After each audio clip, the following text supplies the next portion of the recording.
บายดีไอ้น้องมัดสุคนมื้อนี้เฮาสิพาไปเบิ่งเกี่ยวกับการเกี่ยวข้าวของจุ่มใส่ยอนตานี่นะท่านเกี่ยวเข้าเนาะมื้อนี้วันที่22เดือนเกี่ยวเข้าอันท่านประธานในบ้านเด้อมื้อนี้เด้อสกุลนาชัยยันตานี่นะเบิ่งนี่ละพี่น้องเอ้ยหลายสกุลนี่นะยอดเยี่ยมเลย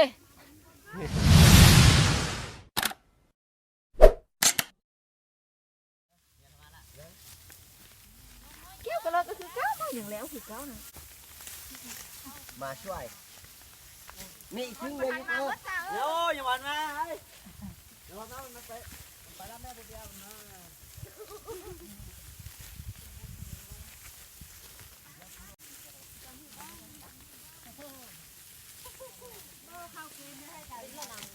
ไปเลยไปกับบ้านไหมเดี๋ยวพอเอาเดี๋ยวนี้สิอาศัยเอาแม่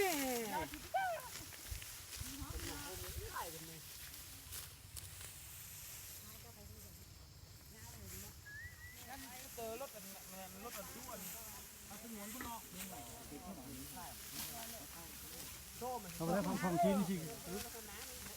ลงป้านหญ้าชั้นนี้สิกระโตคาดเพียงชิดแล้วแบบเลยอันกระโตเพียงนี่ผมมันเข้าคือเจอนี่ ครับพ่อแม่สกุลชัยน้ำตาเนี่ยน้อยบ่หลายมาเลยแล้วบัดเขียนลงคนเด้อแล้วก็เอาลงตั้งมือนะมือน้อยป้า วันกระพาเด้เนาะ เอาลงมือน้อยป้าไปนะบุญตัวเอาลงโอ้ยทำท้ายเถอะ มีคะแนนให้มูอยากจับไก่ล่ะดูร้านมูร้านปั้นมูจอกลังหน่อยเทลงมาฝนเทลงมาตกเมียเรามาตกไอ้มาเขาหน้าตายเดี๋ยวไอ้คือไปอ้อนนี่ทางสเต็กแล้วก็เป็นนั่นคือนักเอ้ยกับบ่ติ้งเด้อพวกห้องกับบ่ติ้งพวกอีแม่กับบ่ติ้งเด้พวกมีออนเอ็ดเดียอะไร หัวเราใช้ควายเขาก็โสมเนาะมันไปช้อยเดียวชั่วโมงบ่แม่นหลับไว้อยู่เงินหลับไปทางหน้าแล้วเอาไปทางหน้าโอ้ตีนี้หมดแล้วหน้าอยู่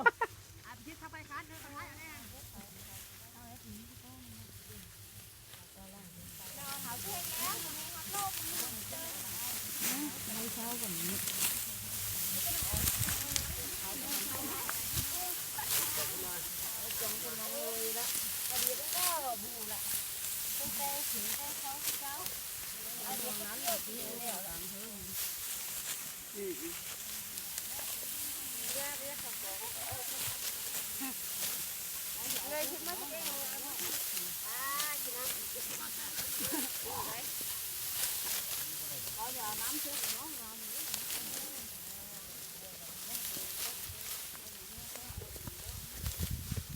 เขาทำการช่วยไปนี่เอาไปเลยมันเลย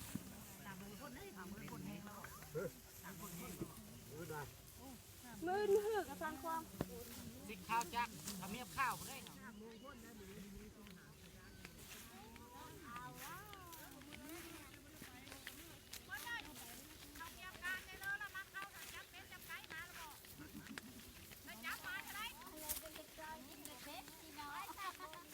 ตอนแรงละ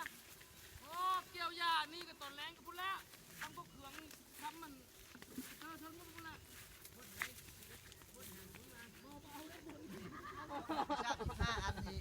กันแล้วพันจีเบิดก็ 1 2 3 4 5 แค่เดียว 6 7 8 9 10 11 12 13 14